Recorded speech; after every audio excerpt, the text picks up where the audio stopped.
Tegese nyapa kok wong Jawa ora ninggalke sesajen iki sebabe apa didelok. Nyapake kok dincepi gedang nyapa. Mergo ncepi bojomu ning ngono kandul-kandul. Niki lho nggih to. Domongi kula nek kalih panjenengan sekeca lho, Pak. Ya kuwi ana filosofi ora kok ming nggih pajangan tok. Gedang menika insyaallah gegayane warga masyarakat ngriki oleh pepadang saking Gusti Allah Subhanahu wa taala. Nah kuwi lho lambemu iki lho maksudku. Dene ya iso lho. Dados gedang kuwi apa gedang? Gedang menika napa sing dicakah warga masyarakat ngriki muga-muga gegayane oleh pepadang saking Gusti Allah Subhanahu wa taala. Lah kuwi lho lambemu ngene iki lho sing tak senengi niki.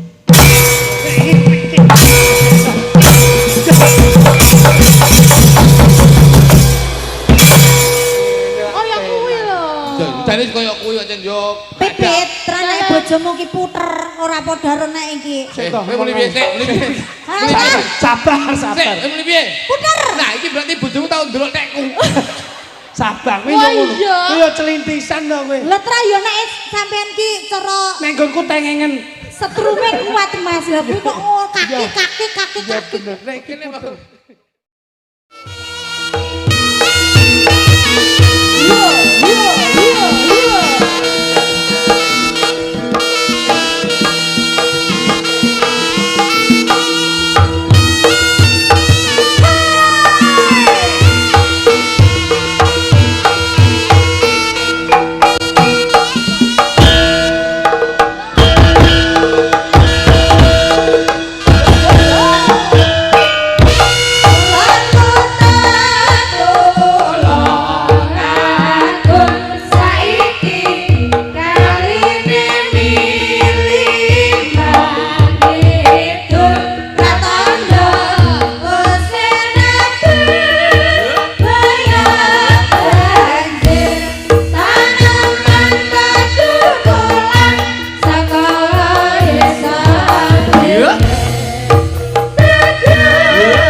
Rikatodyan Bratasena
Nduk wong ayuna.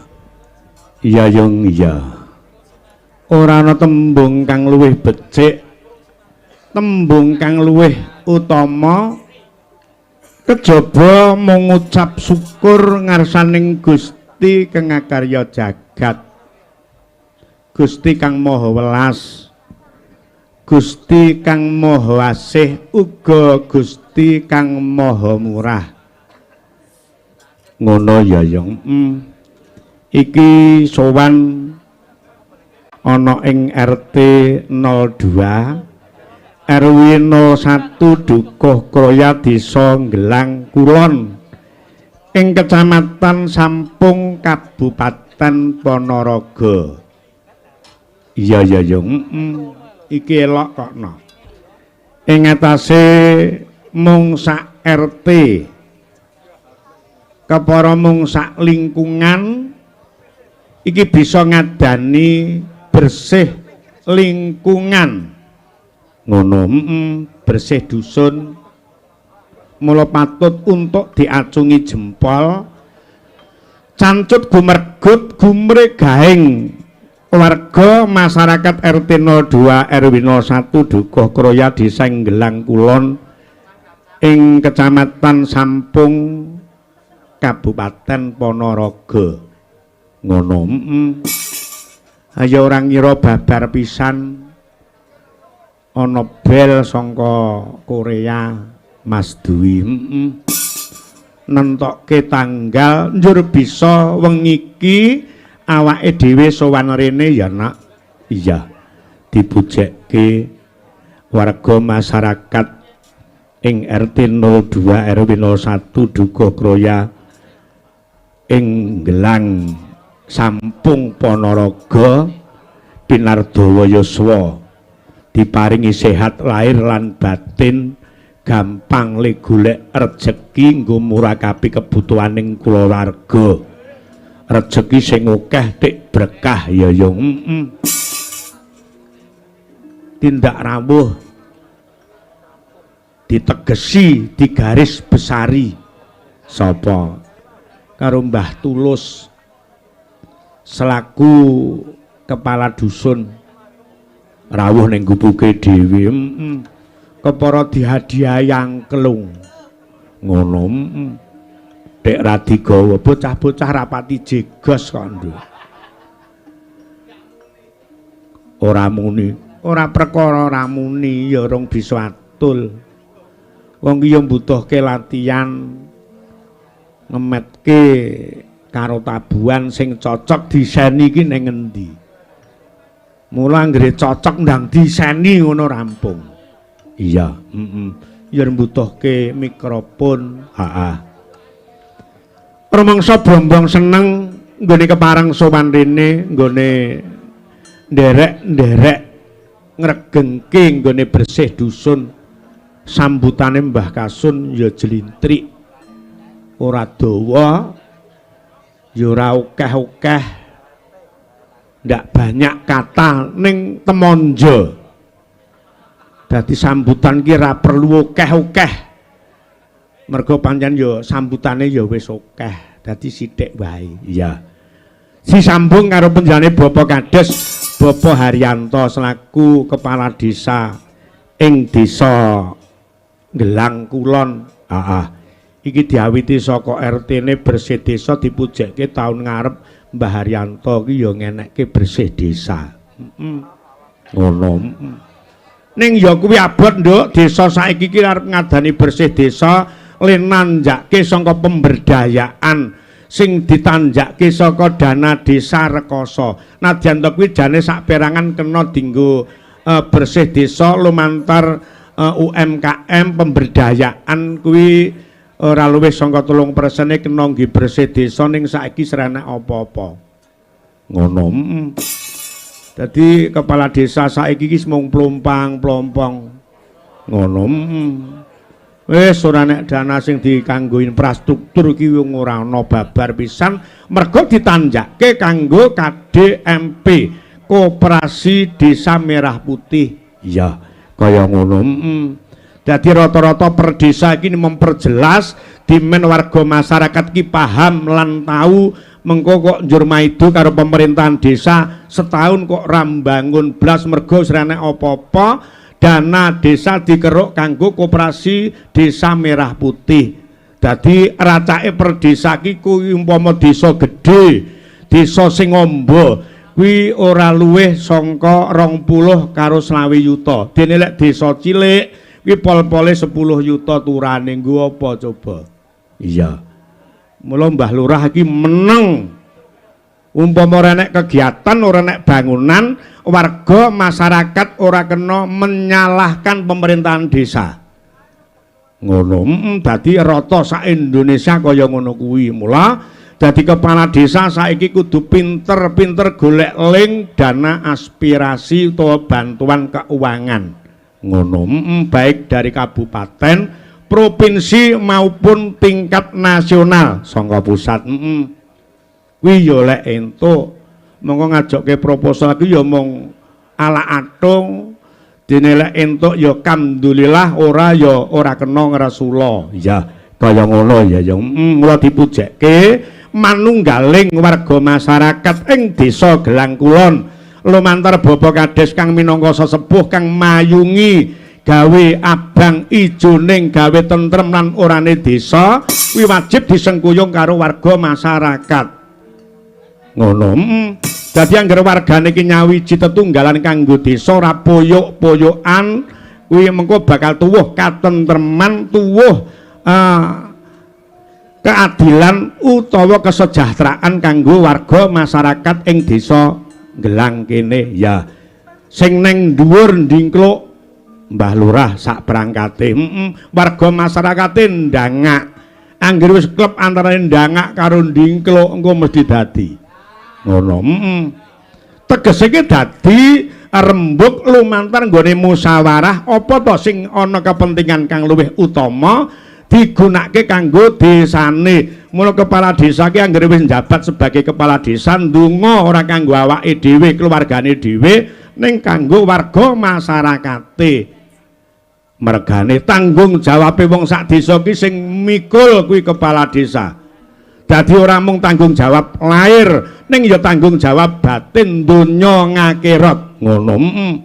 Ya, kaya ngono ya yang mula dipujekke lumantar bengi iki nggone keparengan anakake bersih dusun ing RT loro RW 1 ana ing Gelang Kulon. Muga wae warga masyarakat dadi lantaran manunggal lahir batin ing antaraning warga masyarakat lan pemerintahan desa ing Gelang Kulon Sampung Ponorogo kene ya dadi lantaran ya ki lek ngomong akeh-akeh ndak malah dipaidu mergo racake jaman saiki penonton ki ora butuh diocehi kuwi mung butuh golek hiburan krana apa jaman ekonomi kang kaya ngene iki sing morak-marik kaya ngene iki warga masyarakat butuh hiburan ben rasane bisa pres ya ben bisa tentrem kaya ngono ya kaya ngapa nanjake ketang sak tembang iki mengko dibablaske pundhutane sing sangka warga masyarakat mbadekan bilanipun Bapak Subondo tembange pepeling katur Pak Kades Gelang Kulon uga kalian Bapak Wito PT Wiratama manunggal melayani pariwisata ya kaya ngono ditanjake luwih dhisik garapaning dhewe meet in sangka Sekar Gadung Indonesia apa tembange saya tresna ora ngangen-ngangen kopi wengi kuwi engko nggih gara-gara ya dadi limbukan kingko saya tresna karo tembang kaitane karo keluarga ya kuwi ira-irane utawa judule mung kerang mangkring wah ya kaya ngono ya nyuwun gungen panjenengane Mbak Pipit Andriani jumeneng karo Mbak Sulis Eva sepote Mas yuk kaya ngapa dados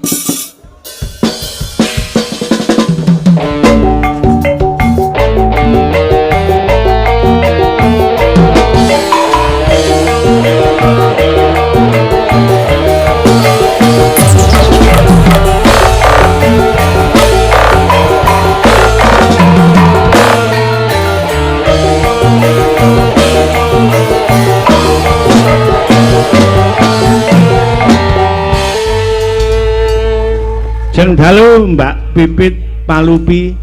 Nggih, wilujeng dalu Pak. Aku angger nyawang awakmu karo kanca-kanca ki do semangat rumangsa bombong seneng. Sawise prei 5 dina iki bablas awake dijaga kesehatane ya diopeni, mangan sak mangan diati-ati, umpama ngladeni karo sing lanang ya dipitung aja bendina ya. Nggih. Heeh. Ngaturke salam kagem warga masyarakat ing lingkungan kene, lingkungan RT 2 RW 1 Dukuh Kroyo, Desa Gelang Kulon, Sampung Ponorogo. Kaya ngapa? Nggih, ngaturaken wilujeng dalu Pak Bu. Assalamualaikum warahmatullahi wabarakatuh. Salam Om Swastiastu, Namo Buddhaya, salam kebajikan, rahayu rahayu rahayu. Sampun. Sampun. Genti Mbak Sulis Eva. Kula Pak Minto. Ya. Nggih. Ngaturaken wilujeng dalu Pak Minto. Jeng dalu. Nggih, ugi Ketoke sesuk arep check in. Nggih no, lha mboten wangsul lho nggih cek. Iya, dulu. ya cedhak timbangane mulih guwak wektu. Monggo ya arep mayang ning Tumpak Pelem Sawu Ponorogo wis do rasah mulih. Ning kene engko tak golek kingon karo Mas Carik Tumpak Pelem. Kok Iya. ingon to, Pak? Lah piye? Kok kaya digolek-golekne ingon kok kaya mesakne banget ngoten sinden-sindene jenengan iki. Lah lek sampean ku sesuk tak pasrahke ning Mbak Lucy Brahma. Paling ndak niku nggih jenengan niku seorang dalang. Sik to kok paling sing krungu aku kaya paling jengat ngono ki. Paling mboten niku kan jenengan seorang dalang Nah. kok. Niku kudune lak nggih njajak-jajakne anak-anake ngeten iki. Lah kok digolek-golekne ning gone Pak sinten mau? Pak Carik, Pak sinten malih? Lho, Pak Carik Tumpak Pelem karo aku kan wis plek. Lah amun dalang kondang Pak Minto. Pak Minto lho niki. Lah nggih lho, Pak. Digolek-golekne kok Pak Carik iki. Dadi sekolah wit SD nganti ning kuliah ki prinsip ekonominya itu sukses. Oh, ngoten. Kita mengeluarkan dengan sekecil-kecilnya berharap mendapatkan yang sebesar-besarnya. Kuwi prinsip ekonomi. Ngono lho, Kak. Bapak Ibu sinten sing badhe ngingoni sinden Pak monggo Pak. Mesakne lho Pak niki. Lek sinden ora usah dingoni sapa-sapa tak ingunane dhewe. Lah nggih lah jenengan dadak digolekne ngon Pak Carik lho. Ayo apike iki kan kaya ngono nadyan to ibumu ki ya tanggung jawab ngono. Bu kula ingoni ya, Bu. Nggih.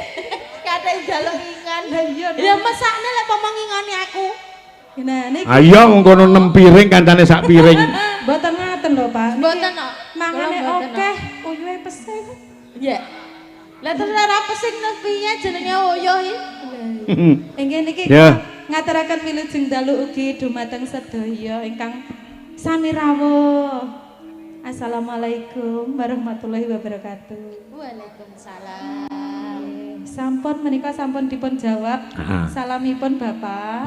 Kalajeng bawa Kalajeng Semarandana.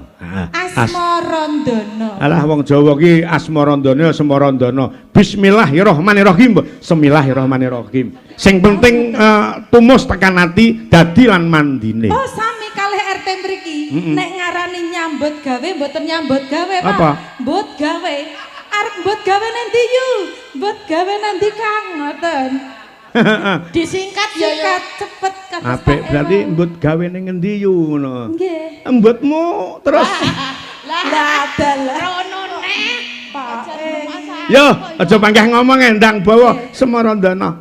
Heeh. Kepranan sak jroning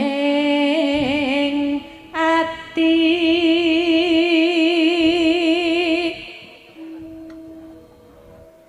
rena wengi tansah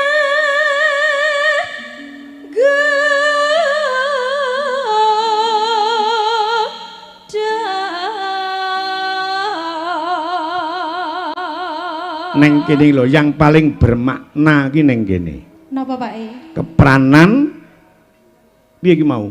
Sakjroning Kepranan sakjroning wengi teges iki kedanan sakjroning suwengi bengi awan bengi tansah nggodha. Kuwi mbiyen jaman aku sik Joko kaya ngene saiki wis lali ndak ngerti apa-apa aku iki. Perkara katresnan, perkara wong seneng karo liyane bojo ki aku ora ngerti. Mergo sing tak tresnani iki meng ibumu tok. Neng ngendi nggon, neng ngendi papan ibumu ki tak gawa ki mergane apa? Aku ki wis ora duweni rasa tresna ning sapa-sapa. Nggih, leres Bapak Ibu menika Bapak Minto menika saestu dalang ingkang alim Tenan kuwi. Ha yo ngono Pake dilem yo Nggih ngono. panjenengan ngertos alim menika napa? Apa? Angon limpene bojone. Alah ora kacek. Piye ampreh ora konangan. Nggih to, Pak? Dak. Dak. Kok dak Pak Berarti Pak nggih saestu alim nggih, Pak? Heeh. Nggih. Isin lho karo Tole Tatit ki wis isin aku. Nggih. Isin karo calon mantuku. Ampun gadah calon Ampun. mantu. Lah kok Mita. Mita kok kedep-kedep. Niki. Nggih, kula dongaaken mangke saged bagya mulya salaminya. Loh. Tet tatet. Iki padha. Wis to lek Pak iki manut sapa sing dipilih waton iki tentrem besok mbok menawa wis lulus le kuliah dalange ya apik sapa sing dipilih ora piye-piye ibarate kaya dene kebon nusu gudel waton petungane genah desane ya ora kenek dilanggar ngono manut karung para sepuh itungan wong Jawa utawa Majapahitan. Yo, manut Tet. Manut kalih Bapak Ibu, nggih. Dadi lek arep duwe siri-sirane iki teko karo bapake, Pak, aku duwe pacar kono desane iki. Tekono kelairane apa kok tak otak atike. Mergo lek prai dadi dalang kan dukun. Ngoten. Iya. Pak dukun Minto. Pokok senes dukun anu lho. Dak, aku ora kira dukun kok anggap dukun cabul ngono apa? Ya. Pancene kededayane.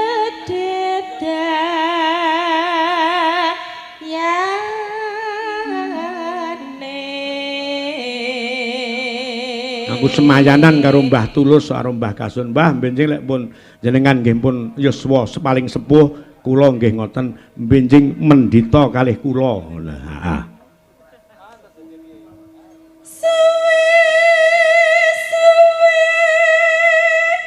Saya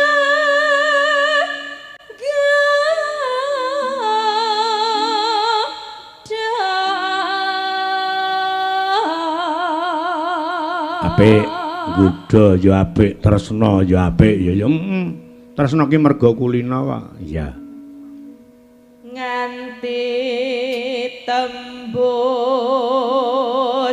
jroning Jengkoke Pak Epi.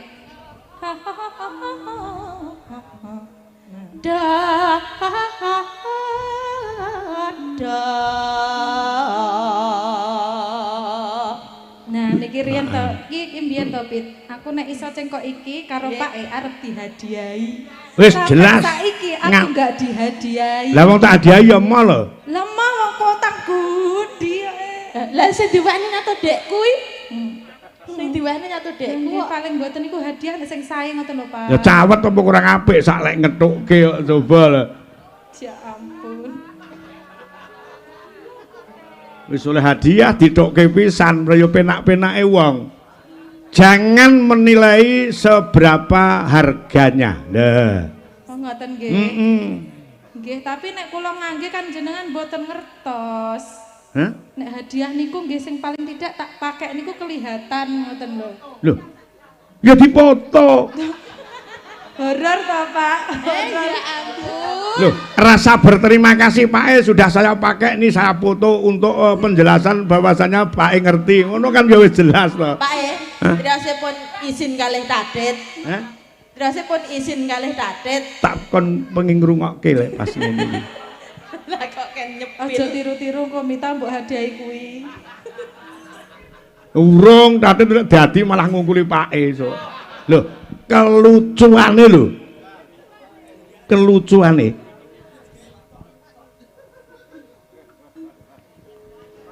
Saben bengi ora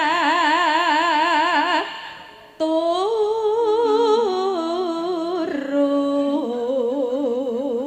Aku mau mbayangke 2 tahun kasih gek piye ngono lho.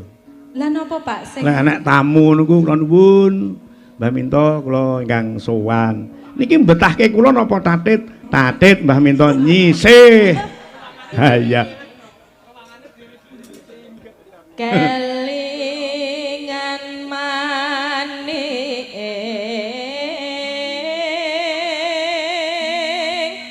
nolong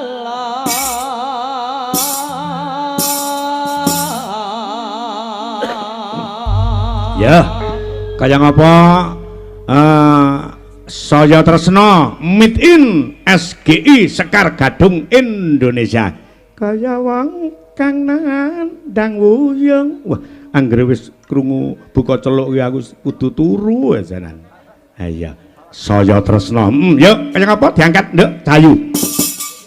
kaya wong kang nandang wayang saben bengi hamong layong merana mrene tansah bisa nganti kaya wong kang kumprung.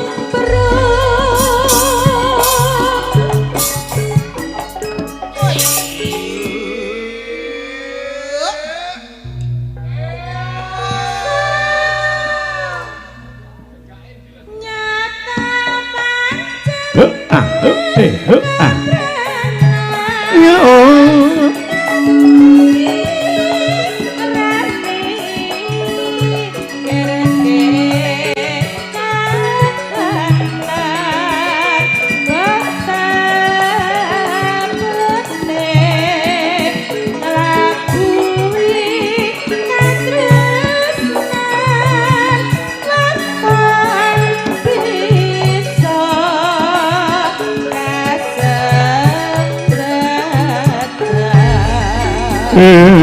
Sen abot yen to nganti ra nyaman.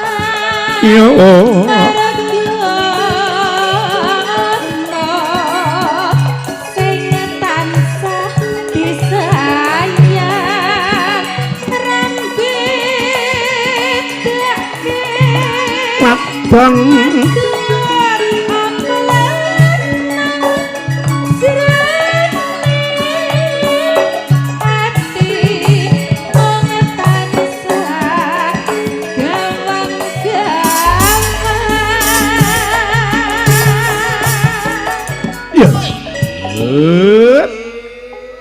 Nduk.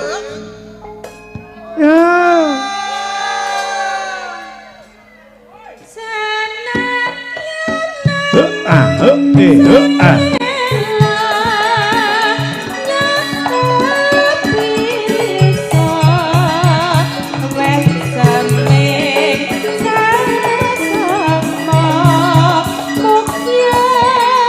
Mbak Sulis, Mbak Pipit Lenggah, Mbak Punjo, Mbak Luki, Mbak Lilis Karnali, Mbak Diah, Genti Jumeneng. Yo.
Awas. Yo.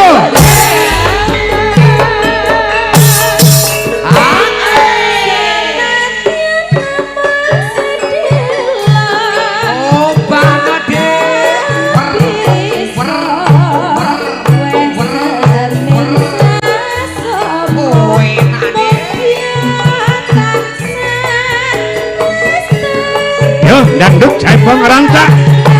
Yo.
Padang apalan nang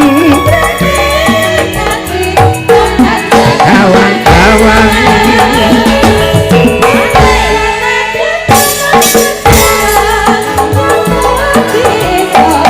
wasan ning agama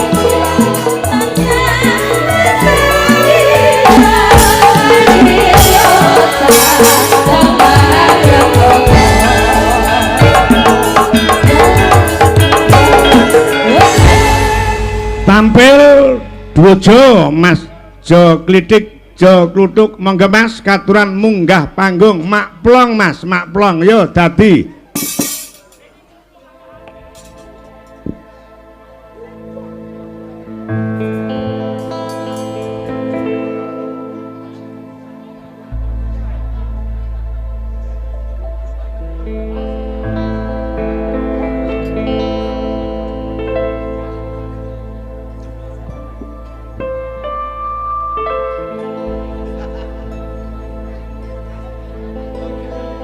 rasane kaya ketiban daun lintang kamulya nipone dadaku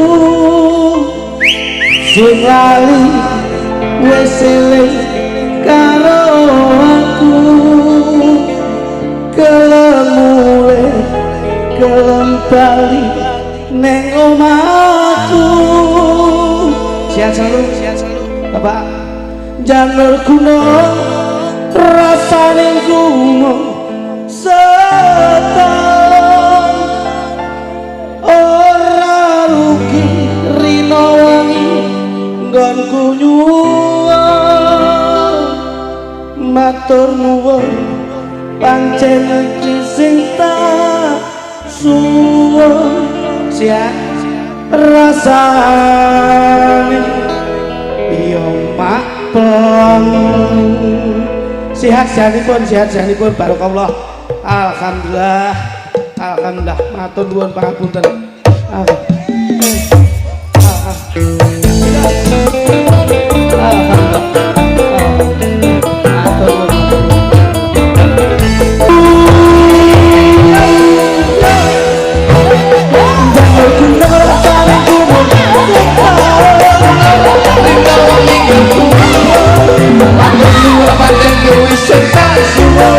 Rasane yo maklum rasane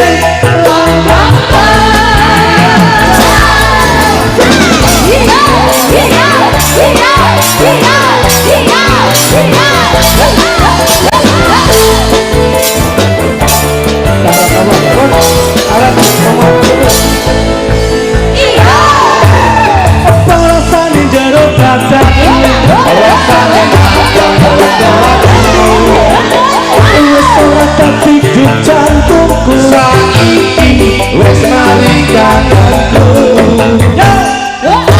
apa rasane jero kataku rasane wis ora luput silaku saiki wis malikatanku rasane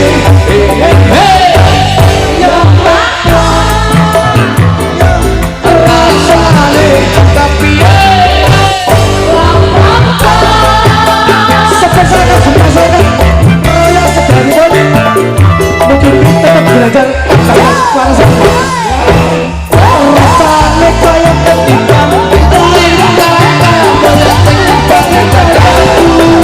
sekali wis eling karo mulai kembali karo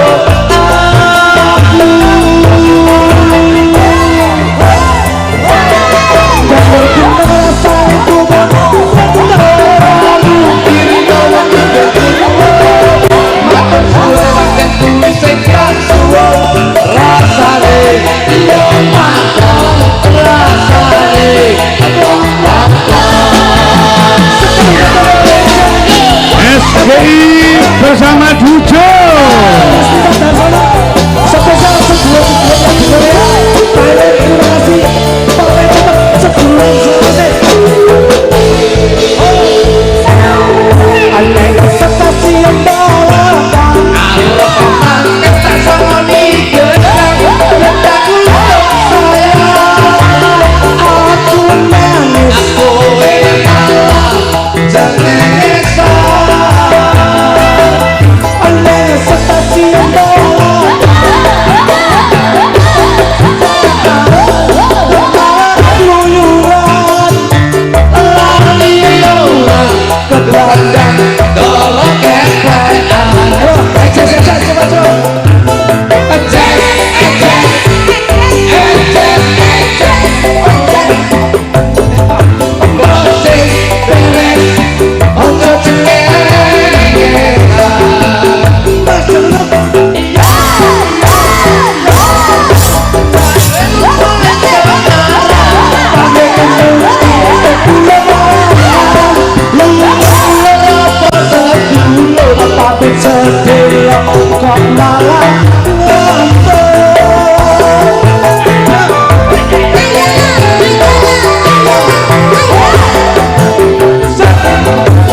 Alhamdulillah, assalamualaikum warahmatullahi wabarakatuh. Waalaikumsalam warahmatullahi wabarakatuh. Matur sembah nuwun Mas.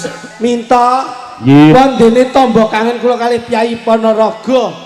Dalu niki saged sowan Kyai Ponorogo tur ya mboten adoh saking omah. Nggih. Alhamdulillah Kyai Ponorogo jer dalu niki tesik remen gelar budaya Mas. Elok Mas niki mun waturaken ngajeng. Insyaallah menika dados ngamal jariah ingkang sae dijape dening Gusti Allah Subhanahu wa taala. Cinatet sedaya niat kajatipun dalu niki ngentekke ragat golek nikmat. Insyaallah sedaya tebih saking laknat dipun syukuraken wonten ing ahli sunah wal jamaah slamet donya wal akhirat. Nggih, tur ya kena diarani ngibadah Nggih. sedekah. Krana napa kejaba menghibur diri warga masyarakat ingkang wonten lingkungan RT 02 RW 01 Dukuh Kroya Amin. Desa Nggelang Kulon Kecamatan Sampung Ponorogo. Nggih. Iki uga menehi berkah karo pedagang kaki Amin lima. amin. Niki sing saged dipun wastani sedekah tu lidafil balak. Nah, Niki sing ya. diarani sedekah ki ngedoke balak ngeten niki Mas. Temen Mas iku Mula pancen ya jelas. Saestu mula dalu niki muga-muga wayah magrib budal sembayang menyang kali jo nyangking timbok. Ayo mumpung si urip sregep-sregepon nanggap wayang sok nikmati ben munggah swarga. Nah, mergo wong ngibadah ki Nggih, nggih. ora mung melulu utawa Saestu. mligi babagan salat, Saestu, babagan poso nadyan to iki nggelar budaya Nggih, nggih. uga mujudake perangane wong ibadah mergo nyenengke wong sing semene kae. Lah niki Ah. niki lho Mas Kluthuk, senenge ngeten niki lho. Acara bengi iki lak menjadi rekor muri dengan acara apa? Dengan acara ngospekne omah anyar menika Lho, lho. muga-muga Omahnya matamu iki. Wah iki acarane ki syukuran.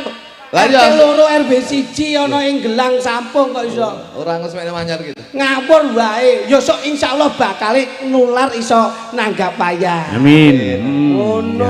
Ya. Mung Wah, jenenge rezeki iki ora Lah, iya, Mas. kenyono-nyono. Apa sing diniati sing penting kuwi ikhlas tur niat. Aja nyawang pira-piraning ragat. Ya. Ning sing penting nek jenenge amanah kuwi tetep dilakoni ngono lho Mas. Monggo jenenge rezeki diarep-arep ora teko tinggal turu malah gemruduk ki ya. teko, nggih, ngono leres-leres, kuwi. Mas. Sing ngomong sapa? Hah? Tanggo kuwi turu malah bablas kok iki. Kowe iki yo ngerti ya to, mula kabeh iki sregepon donga. Ngeten iki lho Mas, nyal pirsani. Masyaallah nyuwun pangapunten kula Nyon pangapunten napa aku labek munggah pegelku gak umum kok. Lah ngapa? Dujo tibae lah kok dagelane tambah sitok iki mau. Sapa? Pak Dene wae. Walah. Lah ya kuwi enek jok klitik jok kluthuk lah sing nyusul kerki jo ndledek. Dadi ndledek dhewe rono. Mbah iki mau penikmat budaya. Iya. Ngono. Saking senenge nusul Mas Minto, Nggih. nyuwun gending. Kene iki ora kok ming nyuwun tok ning tetep gawe bisaroh nyatane Ya. ya maringi Mas Minto. Heeh. Amplope gowedi tak delok tuwipi sisine 5000 mbuh. Iya. Aja disawang, sing penting lak tresnane teng budaya Nggih, Mas. Pak. Masyaallah. Pokoke dalu niki kula seneng, Pak. Lho iki lho, sing mirsani kene delon, masyaallah Kula ngati. tak kira lho, nonton kok ning kene tok tibae. Loh. Wah, ning isor tewel sak ngono biyane, Pak. Piye to Kyai Ponorogo ki Nggih. jemenaki Mas Minto? Kula niku suwi beten teng Ponorogo, Pak Minto. Heeh. Dalu niki saged teng Ponorogo ndereke jenengan niki alhamdulillah. Kula ndongane muga-muga sedaya warga masyarakat Ponorogo menika sedaya insyaallah panjang yuswa, Pak. Amin Ya. amin amin. Kula amin, niku babat bibit kula niku teng Ponorogo amin. biyen. Alhamdulillah. Lho, Sopo? kula biyen Kowe iki anggere engko mayang neng Kediri. Nuwun sewu Pak Minto, babat bibit kula menika wonten Kowe Kediri. kakean Mayang neng Tuban. Nuwun sewu Pak Minto, babat bibit kula menika saking Tuban. gak tenan iki. Wong kok dadi wong lecet lho iki. Ora Pak Minto. Ki mbok picek kok aku. Kula Kula niki lek ndagel wonten pondok, kula niki nggih weton pondok Loh, mriki. Pak Minto nuwun sewu. Niki cerita Pak Minto. Heeh. Ponorogo niku sakral, Pak. Amin amin.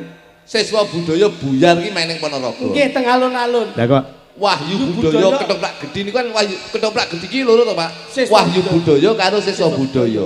Siswa budaya buyar iku ya pas main ning Ponorogo. Terus? Wahyu budaya buyar iku ya pas main ning Ponorogo. Iya iya. Sakral, Pak. Ning Lah, aja ngomong dagelan buyar lho ya. Gak. Bahaya niku. Lah, kula niku Pak Minto niki nun sewu history. Kula niku mbiyen iki babat bibit kula ya ning Ponorogo. Wah, gadalah. Kula niku pertama kali melu wayang nglerek rada ngetan. niku nderek Mas Prayit main teng alun-alun bayarane 200.000 ditumpang loro kula karo kritik nih. Alhamdulillah. Ya. Niki picek to. Iya ya aja mbok sawang perkara ditene lak nawahi tuku ikhlas. Niate Pak Minto. Akhirnya begitu kula niati kanthi ikhlas pengen sinau babagan dagel ning wayang, alhamdulillah nderekke Pak Prayit teng gone Ponorogo. Nggih. Kira-kira tahun 1928. Niku apa to kuwi? Kok suwi men lho kuwi. 1928. kuwi lak ya jamu jago ya Pak, ya jamu jago ya kuwi. Makane lek arep pentas ning Ponorogo ning wilayah kota, lu aja lali sampean anu sowan ning ngebel. Loh, kula ngebel Nah. seminggu pisan Pak ngriku Pak. Nyuwun lantaran Kok ning nyuwun kono piye? Bale Batur, Mbah Bale Kok Batur. ngapa to? Kula niki seminggu pisan teng ngebel Pak. Ndonga. Mancing.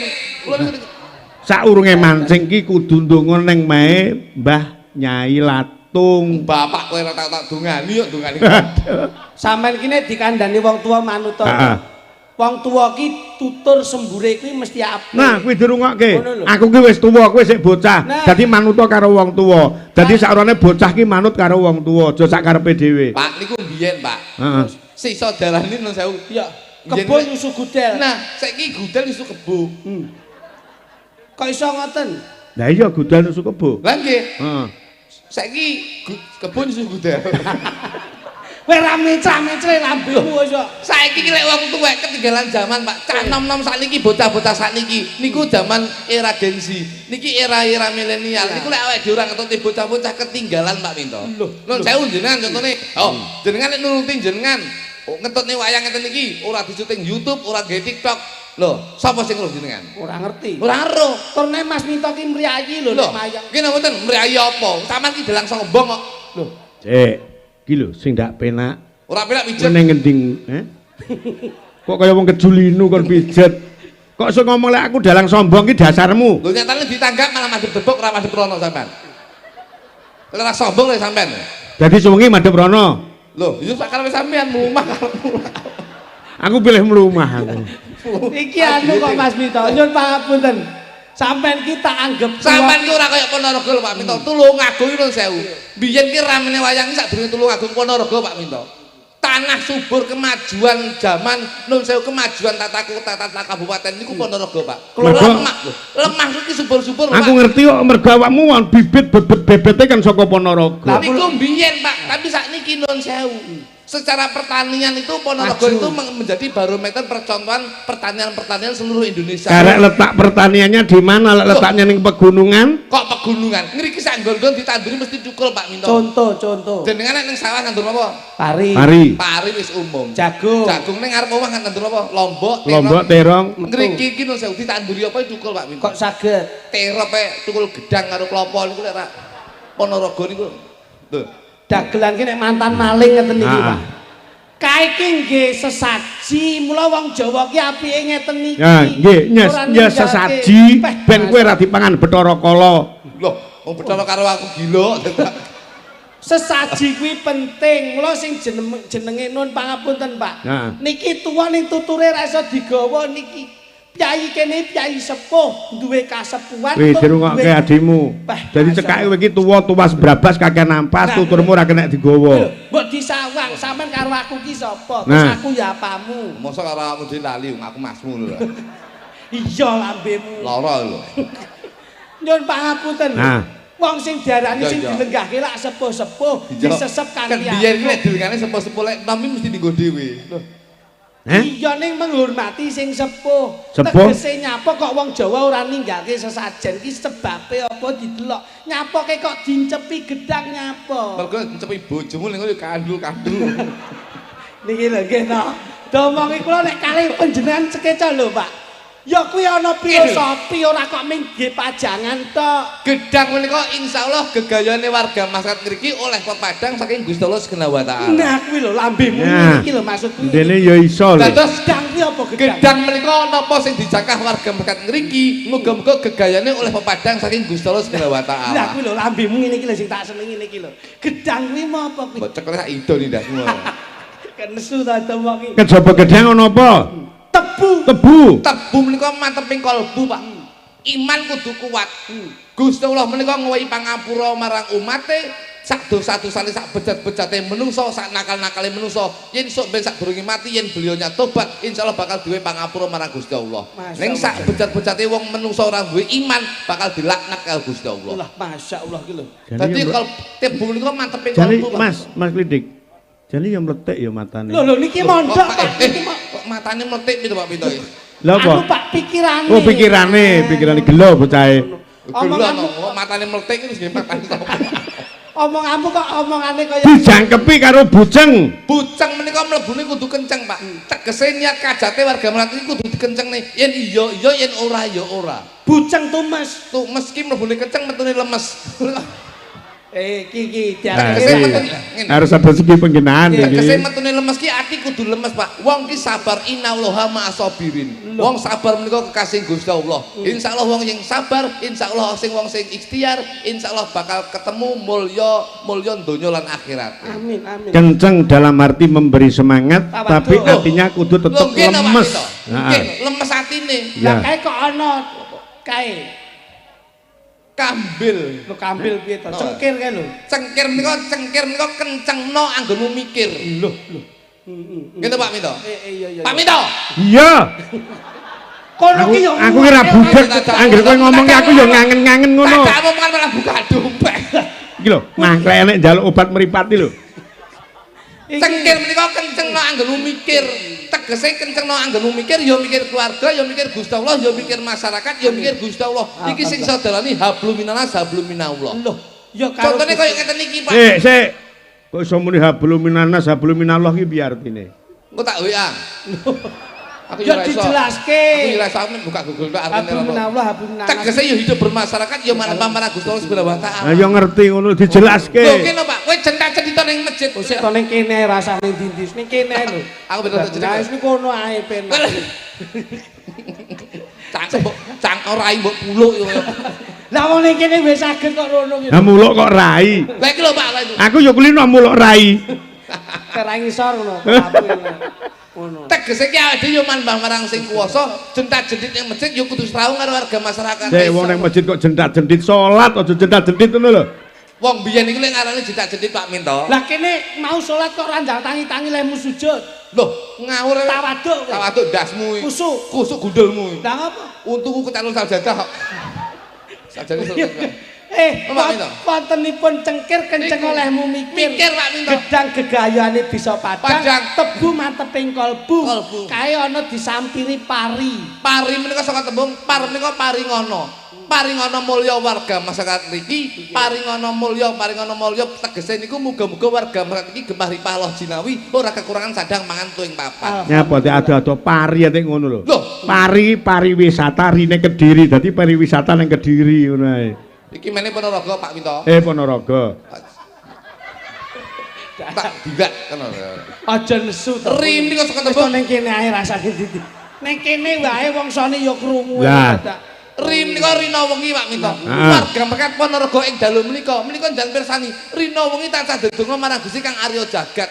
Nyenyuwun Pak Minto. Sapa? Lho, wong-wong Wong endi? wong Ponorogo. Ngerti kowe. Ora. Lah iya. Loh, tapi imane kuat Pak Minto. Tegese buktine ngeten iki. Sedaya menika sami mirsani melek mirsani wayang. Wayang menika wong melek paling abot menika tirakat melek Pak Minto. Lah kene Niki kok sing sadalane menika tirakat Pak Minto. paling melek ki abot. Lho, abot Pak Minto. Lah bojomu kok melek terus. Ya melek terus omahe tak dol tak aku niku Pak Ya. Minto. Dadi niku penting Pak Minto. Pancen bener Mas Lidik, Loh. apa sing dingendikake Mas Sony. Mas Jogluduk. Sony Jogluduk. Sony kok merek sempak to, Pak. Lah iya, dagelan kok merek sempak ki ya kuwi lho. Lah iya, mbok kaya Mas Ah, Minto lah. iki paling ora toko Mas Minto ono apik. Apik. Toko elektronik Mas Dwi ngono ya. Nah, apik. Kok Sony ya apa ki? Jeneng kok ora pas ki lho. Dadi anek wedine kabeh ya. Nggih, Pak. Kula niku nun sewu. Mas Minto kok didepne rono ki ngendi ki? Kok madhep ndi? Ngulon. Nggih. Nggih, ngilen. Nah, nyapa kok madhep kiblat? Ngulon kuwi basa Indonesiane apa? Barat. Barat ki saka tembung bare ning akhirat. Lho. Dalangi bare ning akhirat. Ya? Aja meneh kok dalang kabeh ki sok ben budale ning apa jenenge temune ning akhirat. Tegese mumpung urip ning alam ayo to tumindak sing wingi nek dagelan negeske ngulon barat sok bare ning akhirat bar kuwi langsung pripun Mas? Langsung ning akhirat. ora iso wong KTP ku seumur hidup kok.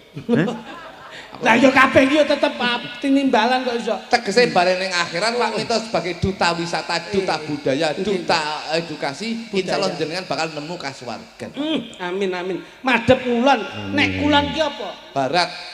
Bare ning akhirat. Saiki sing burine geger madhepe ngetan. Timur ki saka tembung ati-ati men nek mun jaga umur. Loh, ana timur ati-ati men jaga umur. Mumpung sik enom ayo to sinau sing becik. Lah nek lor kuwi utara. Utara ki urip hanya sementara. Loh, paribasane wektu ki mung sak kedeping moto, Pak.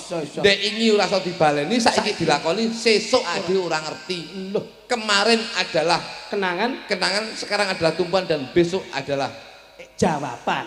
Elok bocah iki. Ana lor ana kidul sing diarani selatan. Selatan ki selakno anggonmu slametan. Contone desa ngriki, RT ngriki, lingkungan ngriki.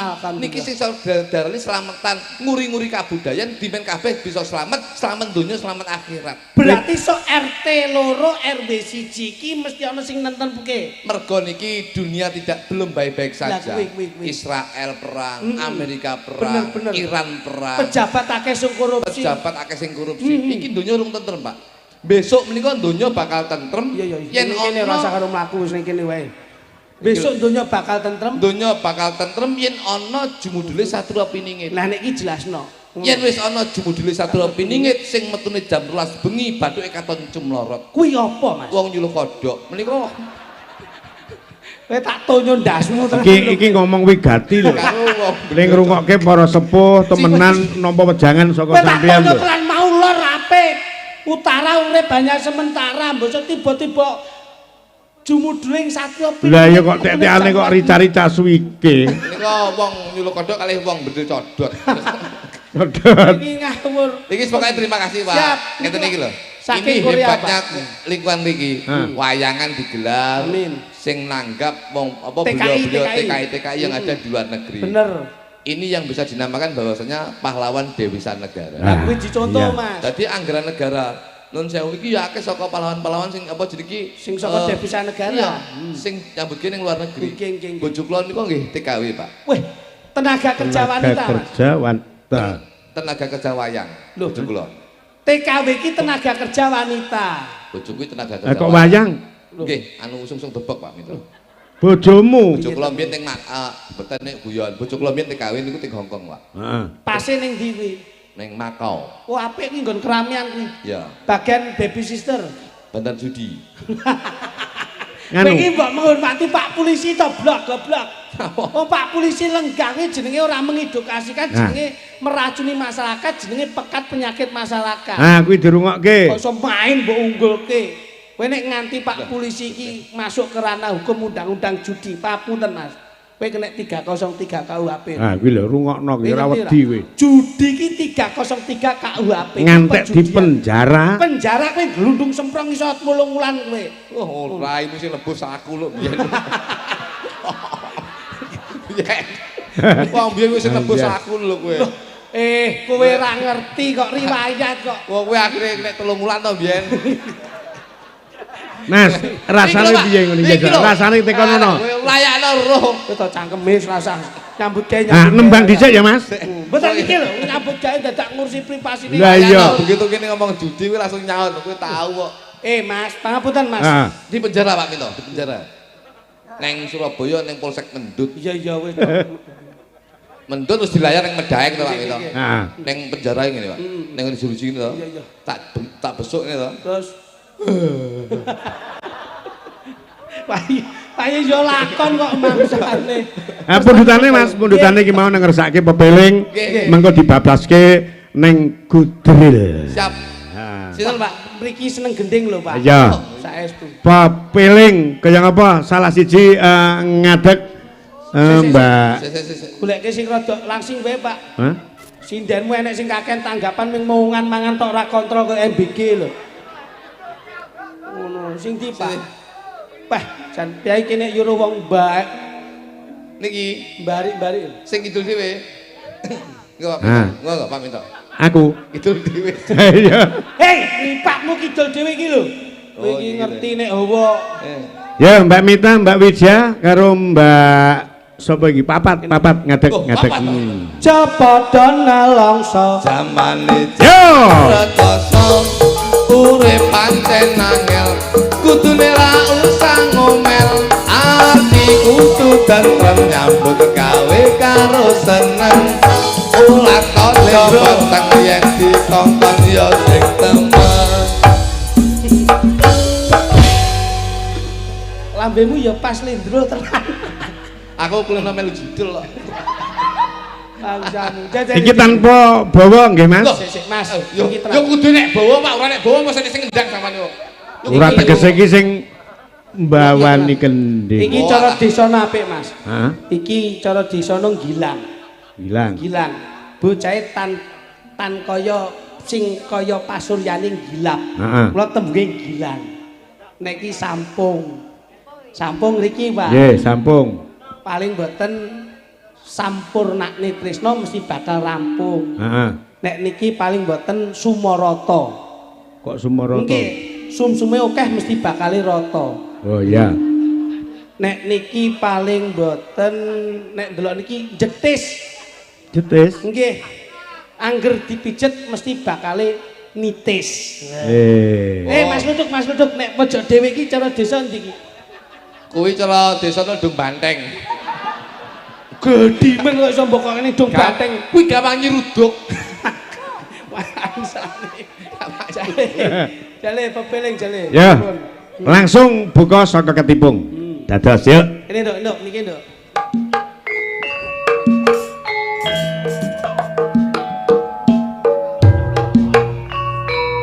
Rancak.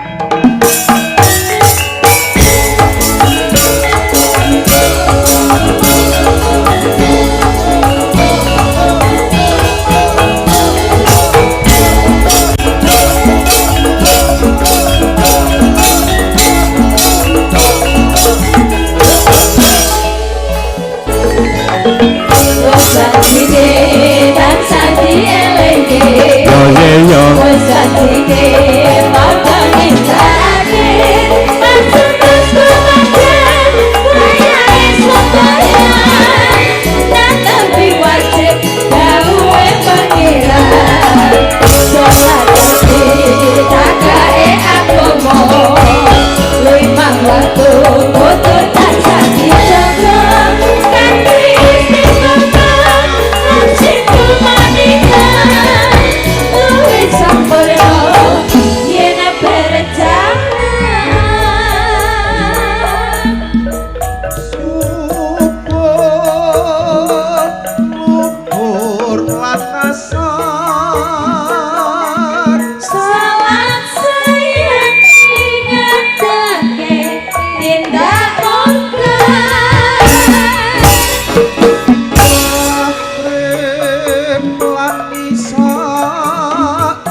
pason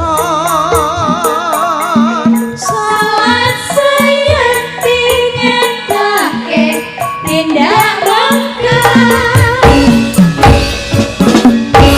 Magrib lan isa cangkepe raya dene ditebak salat sunae jasa moe kebetan agama elegono dengono wong sadera saburan tuwek pasrah sing kuwasa yen kepengin besok munggah swarga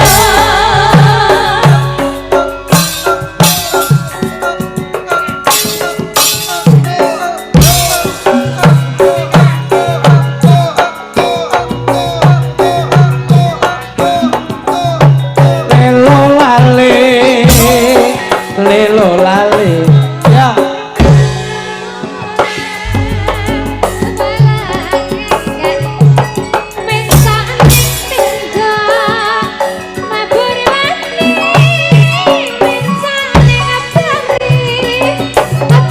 ngetekan Duk ayo sinden loro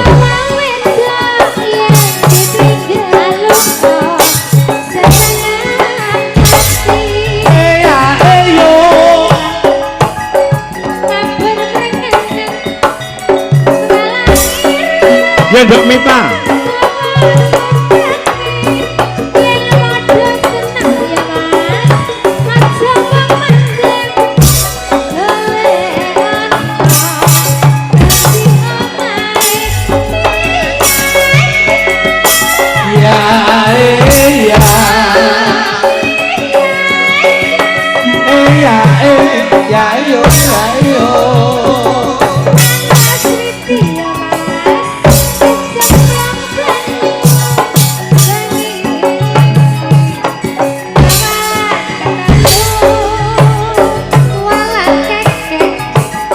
kundutan saking Bapak Mulyono Bantarangin Sumoroto Walang Kekek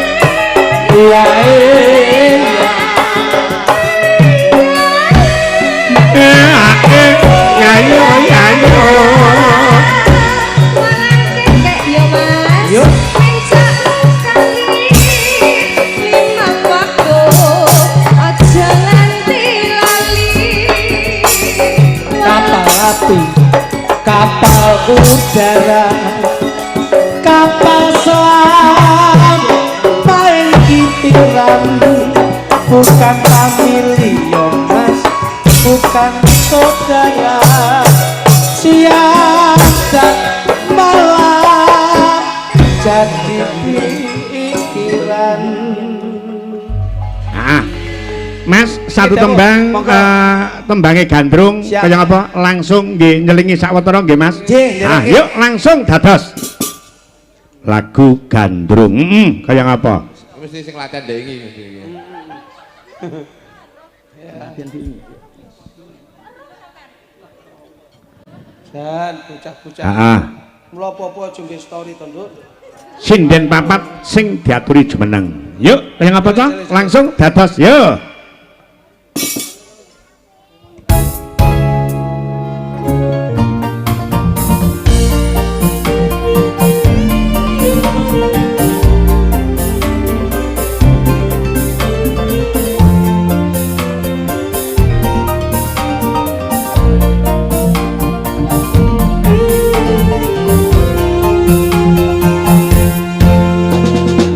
Yen lagi gandrung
mestine ono sing duwe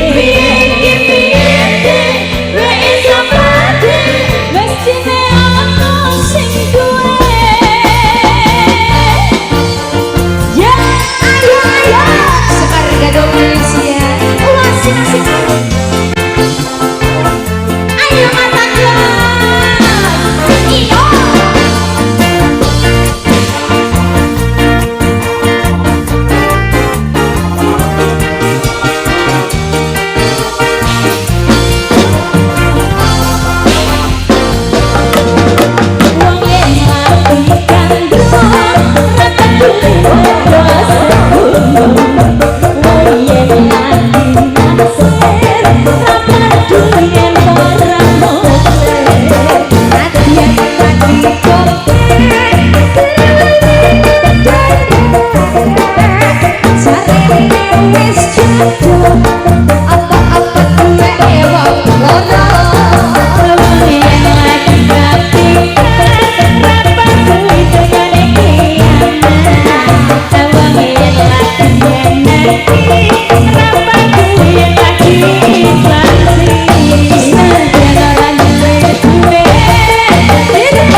Sembah nuwun. Mas Klidik, Mas Luduk. Dalam. Nah, niki lagu gandrung wis Nggih, diaturke nggih, siap. kanthi panjenengan sing tak dapuke. Napa, Pak? Iki diaturke kagem sedaya panitia Leres ugi itu. warga masyarakat ingkang wonten lingkungan RT 02 RW 01 Dukuh Kroya. Ah, Nggih. iki aku nyuwun suwe ra diaturke. Napa, Pak? Caping gunung ning digarap jenglingan. Siap. Ayo. Pun, derek. Mas Klitik sampean tak dhawuhke karo Mbak Lilis Karnali. Oh nggih, siap. Wis, kuwi milih dhewe kono. Lah Mas Nutuk kali sinten? Ben milih dhewe. Oh, Jangan pilihne to. Hah? Jangan pilihne. Lah kula milih mesti milih sing ayu. aja sing cilik-cilik. Sinden Sekar Gadung ki enek sing elek kabeh ayu ning tak pilih ki sing pinggir dhewe kowe. Sebuti Pak. Kae, pinggir dhewe. Pinggir Pit dhewe ngadeka ladenono. Itu. Eh, Kae. pinggir dhewe kono lho. Beh. Kowe iki nyapa to celintisan dadak. Malah oleh kentongan balai desa. Kentongan Balai Desa aja dipaido. Kentonganmu mung cilik, kowe ane ming ciut iki kowe ane gedhe lek kentongan Balai Desa iki. Karek ndelok tutuke kuwi lho. Nah, tutukmu mampu apa ora? Tabuhmu mampu ra, Mas? Loh, ya mampu. Kowe cara tenan iki. Iki cara kene no pas kok. Suguhane pecel. Nek kene tempe dele, nek bojomu tempe benguk. Nah, kuwi. Benguk ya ora apa-apa ya, Mas. Ora apa-apa to. Yang penting kan masih enak. Benguk-benguk sama tetep tak tresnani cah. Oh iya. Mas Matur nuwun Klitik ya, aku Mas. kok tresnani apa ora to, Mas? Ya tetep no setia sekali no. Gawedi to. Anu ora bawa apa-apa. nduk ya, bawa terus engko Mas sing jengkleng nggih. Oh Nggih, nggih, nggih. bawa napa, Mas? Bawa Kaping gunung, ayo kopon lho ya. Ngapa to Nyapa aku to, yo kok ngetes aku? bojoku Lho, ngapa jaman to? Pak Minto lek bawa kaping gunung dadak teko Eh. apa? Ora usah padu, ora ngusah ngurusi tangga. Ayo. Iya, ngono kok ngurusi tanggane. Ngene wedek. Tanggane Biasa. salah ya tak benerne. Kowe meri ta? Mari to, aku langsung. Bojoku kayak langsung ngene. meri kowe. Seksi koyo ngene. Loh, iki yo seksi, iki seksi konsumsi bojoku iki. Wedi panganane. Yo, coba. Diawiti saka Mbak Lilis Karnali. Ya. Jengklengen yo Mas yo. Nggih tak jengleng. Ku Ala mboten samarai padahal kula niku pun saged. Jane sing bawa ngriki napa jenengan? Sing bawa sing ngendang. Ora. Kuwi jenenge ya bawa. Oh Basir. Saben bengi nyawa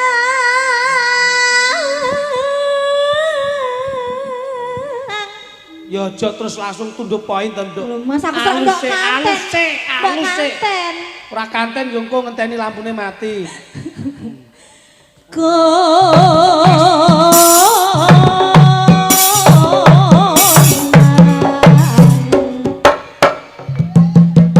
Ayo Mas.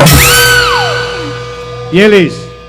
Puenak. Lah, Lah kuwi lho. nyenggole urung kok penak. Loh, kan ini Wong wis mek kena bayangan simulasi iya, Mas, Panjen simulasi. panjen imunisasi iki penting. ya. Simulasi. Nah, ganti ke tangga sebelah ke. Aku jembengen ya, Mas. Kowe iki rasa dijebeng wis ombo dhewe jebeng. Kuwi lho kaya tangga teparo iki lho. Bojomu cara mbok jak apa jenenge? Bojomu mbok jak ngidul sithik rono. Wah, Iki jateng. rencanane sok ben ape tak cor ning sore monumen Riok kono sok ben. Nemen riyok Lah iki apa? rupa glon bodine bojomu Bukit Soeharto lho. Ada ya ora apa-apa. Apa? The big is beautiful ya, The Mas. big is beautiful. Tebik endeledek kuwi kok. Ayo cepet pipit selak mangan biar kancane mangan selak kuwi. Bot. Bawah nduk. Nggih. Saking ngajeng napa wingking, Mas? Awakmu iki mburi karo ngarep padha Lah wae. nggih sami mawon. Wong awakmu iki kan termasuk pawaan lulus. Ya maksudnya mentol iki padha ning milih Arek. arep apa mburi ngono Mburi lho. iki teng perentol nyatane iki. yen mamajeng Ayo Mas. amung karo janur kuning Apa. Nyapa to? Nyapa. Betah-betah no piye? Sing pahami aku bojone. Ngopo Mas? Nek wis posisine ngoten iki ngopo? Bojoku wis mubeng ngene iki. Kuwi tandane piye Mas? Tandane Iki berarti ape nelek iki. Ora. Samu lho.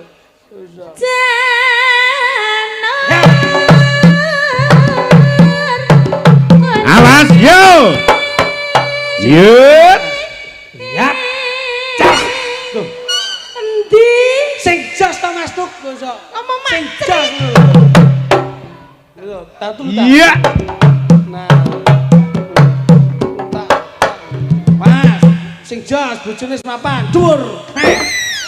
Ya apa lho iso makik iki mekane. Mbok kaya aku ne lho, Dalu.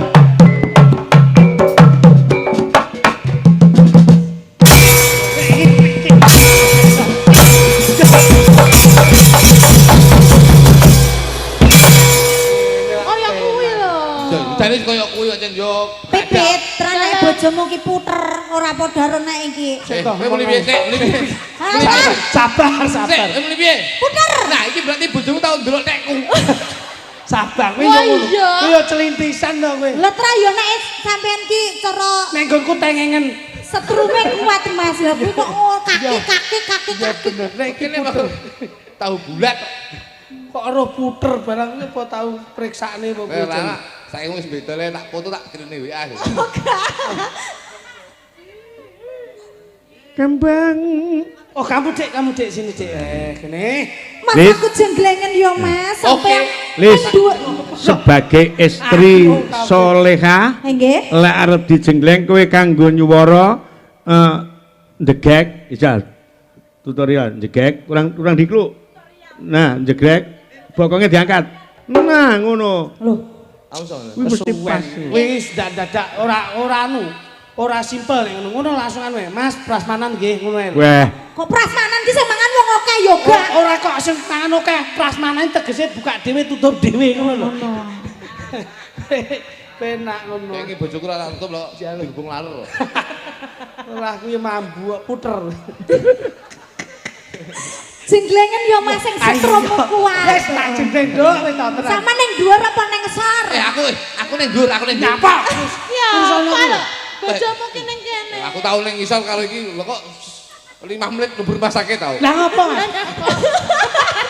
Oh, alah. Kowe ya ampun. Plempoken pentil ta. Ya Allah. Kowe arep saru. Iso ngomong kowe lho. Iki apa lho? Dek, aku ning dhuwur ya, Dek. Injih Mas. kembang. Wae. Mas.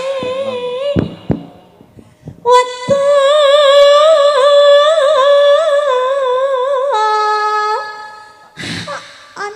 Kuwi iso. Ya ngono kuwi. Ya ngono kuwi. Tahu lho, tahu bojoku mek bare terus keturun. Wis gak lilir blas. Wah jenak ngrungokne wayang. Gunung.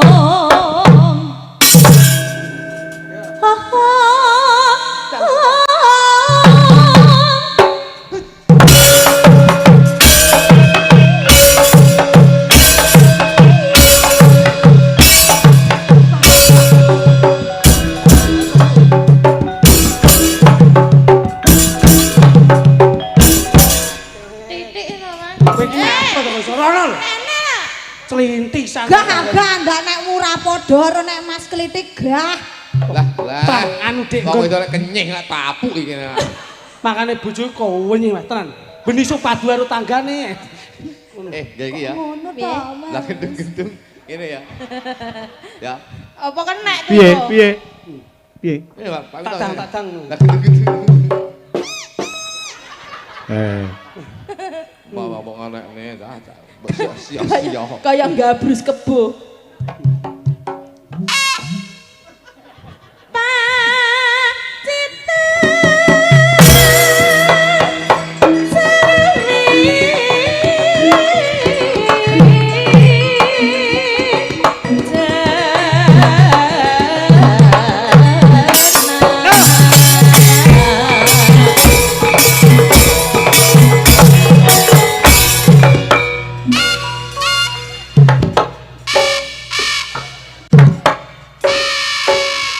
Macet.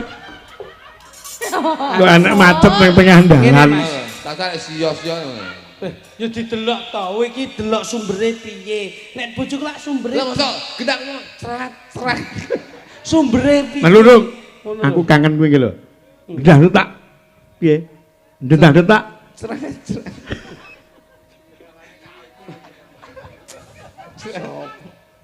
Kele. Ya. Ayu nih ra. Alah kok dipuluk. Obar dinget ya awak-awak. Ben mambu tak ngetneh. Tiwas dirubung laler. Besok tenan, nek pomo meteng rekoso kayak anake. Piye, Mas? Lah nek ngeden mesti suwi kuwi. Salah bos. Iki ra tau ngeten iki lho mek idu tok metu cung. Gebres sama tua ya Mas. Penak duwe bojo pipit. Tinggal gebras metu. Ayo Mas, aja sampai kalah karo tangga lho ya. Nggih. Kayak sing mambengi ngono kuwi lho Mas. Mambengi aku kok ora karo awakmu di mambengi aku. Lah karena siapa? Tuku aku. Tak tuapu ya ditresnani sik kuwi kok iso. Ya.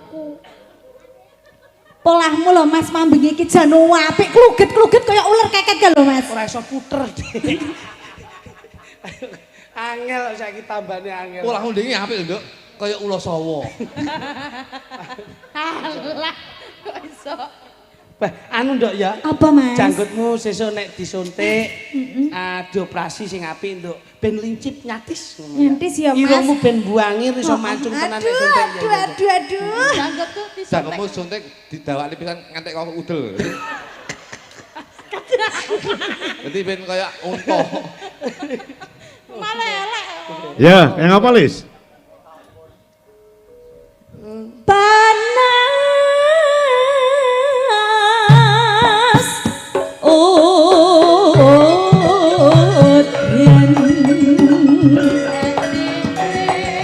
Piye Mas? Janjine kepiye?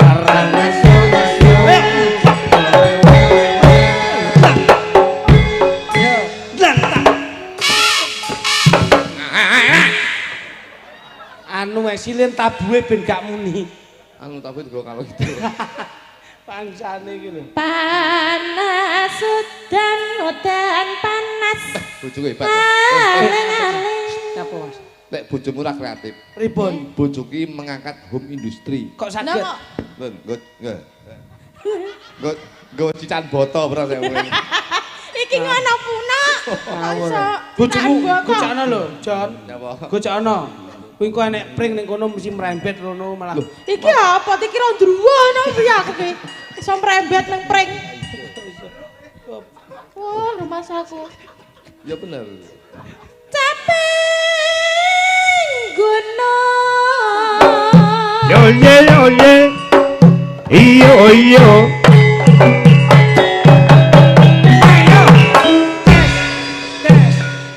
Ngono ki nganu. Oh, dangdu siap. Sing wedok. Mas, Mas. Sing wedok iki ngono kuwi ndang karo muni aja meneng wae. Ngene lho. Kono nek dedet kono wek. Padane basah. Ya. Ya, jajah ya.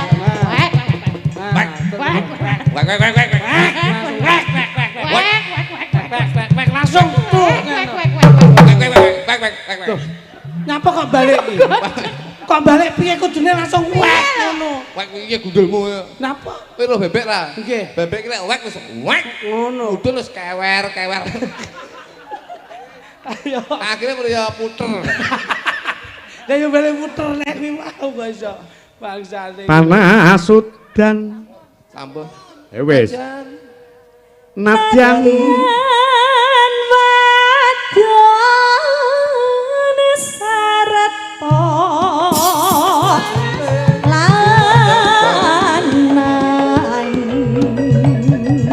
turi kelar wana ditresnani ra mangsa apa duwe Langsung hot Pak. mane banyu langsung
Mas. Iki sadurunge panjenengan nembang satu tembang, aku nyuwun gongan tembang Made in Sekar Gadung, tembange Mungkrang Mangkring. Nah, Mas Gembos diaturi jumeneng. Yuk. Kaya ngapa? Salah siji. Yo, sapa? Mbak Sulis sing diaturi jumeneng. Mungkrang Mangkring dados. Yo.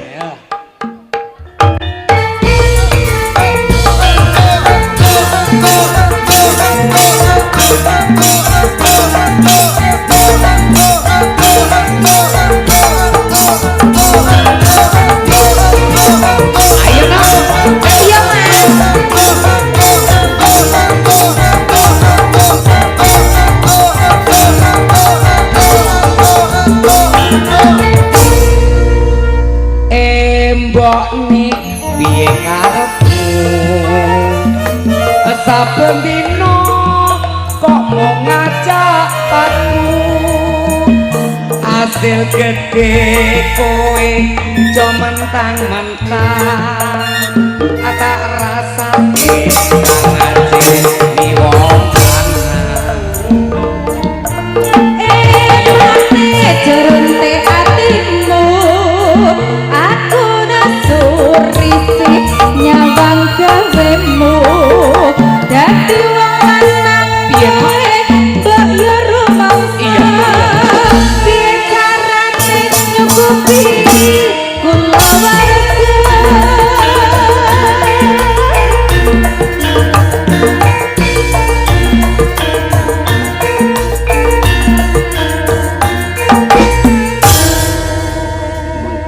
dhisik kowe aja krewet wae aku usaha wis tekan kono kene aku ngerti wong wedok seneng duwe tanpa duwe lambemu kena dikune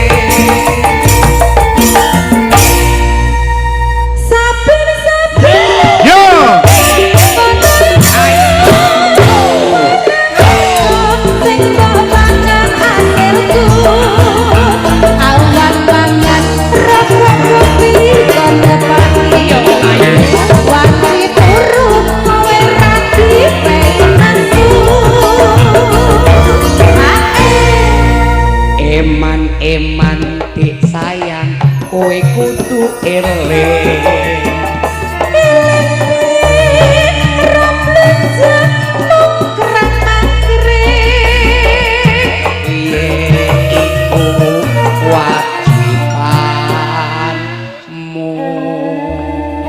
Jelaske Mbak Sulis. Nggih lho Pak, niki dadi wong lanang karepe piye to Mas sampean kuwi? Lho, lek ku usaha wis ora kurang-kurang wong ayu. Wis jokono jokene. Asile endi? Aku njaluk kopi, njaluk gula, njaluk teh ora mbok kowe dhuwit. Tapi kowe saben bengi njalukmu mongkrang, mangkring, mongkrang. Mangkring rumah samu. Kuwi ngono wis kewajibanmu wong ayu. Kewajiban ki apa ora ya kesel lho Mas, lek bendina mbok pangkringi ngono kuwi ya sakit. Wong wedok iki lho, inna wa ma'asobirin. Artine Sekali merdeka tetap merdeka. Kaya ngawur lho kowe iki. Wong sabar iki kekasih Gusti Allah wong ayu. Dadi aku kudu sabar. Iya. Ning aku duwe syarat lho Mas. Apa no? Ana duit syarat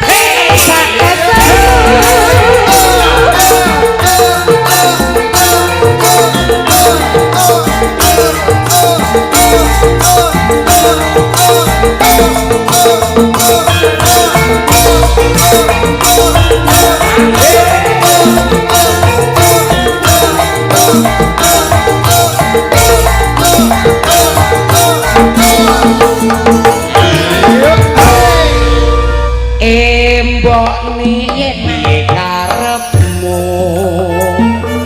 saben dina kok ngajak bantu hasil gede kowe jo mentang-mentang tak rasake ngajen ni wong lanang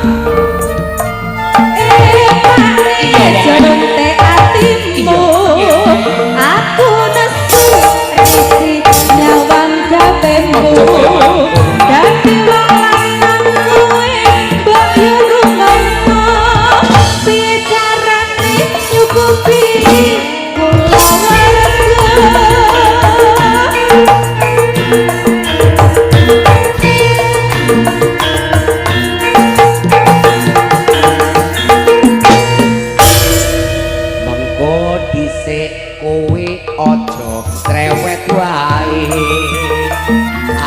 usaha wis tekan kono kene aku ngerti wong wedok senengmu duwe tanpa duwe lambemu kena dikure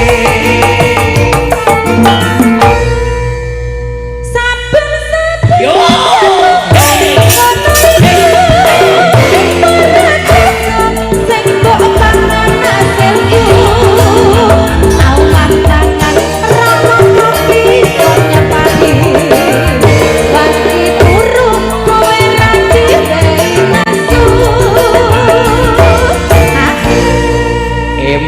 eman disayang kowe kudu eling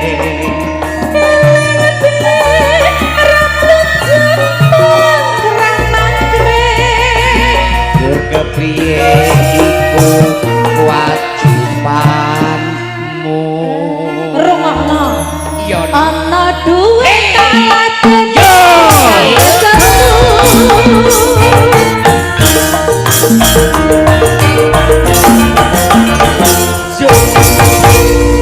nggih sembah nuwun lagu sampun katur Mas Lidik kalian Mas Luduk kula nyuwun gungan satu tembang panjenengan duet kali sinden Sekar Gadung sinten Mbak Punjung kalian sinten nyumanggake pun tembange gawe penak mawon pokoke aja sampai selitutan pun ngoten mon ngoten nggih yo kaya ngapa Mbak Punjung diaturi jemeneng langsung dados yo tolet-tatit gentenana pake kaya ngapa sabete garapen le Sekar Gadung Indonesia diaturke kanggo Mas Dwi sekono Korea ya ingkang wonten Korea Mas Dwi juga Mas Dwi Anggara ingkang wonten Bekasi Bapak Tulus ingkang wonten Pati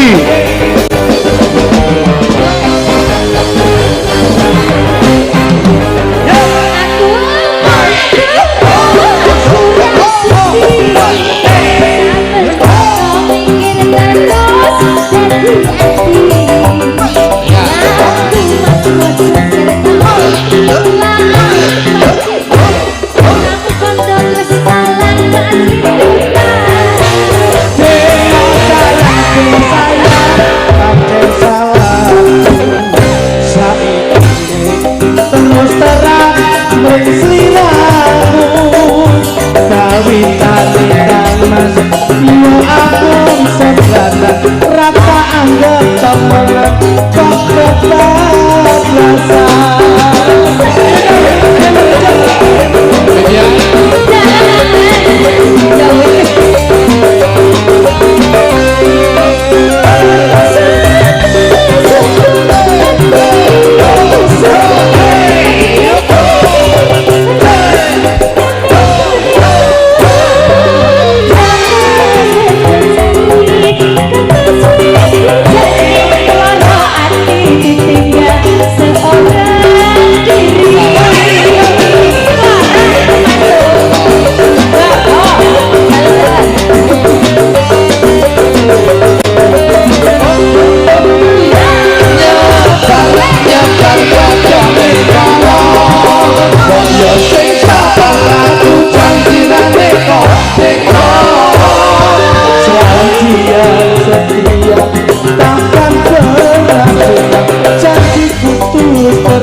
dalam hati Pegang janji setiamu sampai bumi akhir. dengan isi hatiku aku bisa mengira-Mu.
Janji yang setia takkan pernah sirna, janjiku tulus tertanam dalam hati. Pegang janji sempatmu, jangan sampai bumi akhir. Dengan isi hatiku aku bisa mengira-Mu.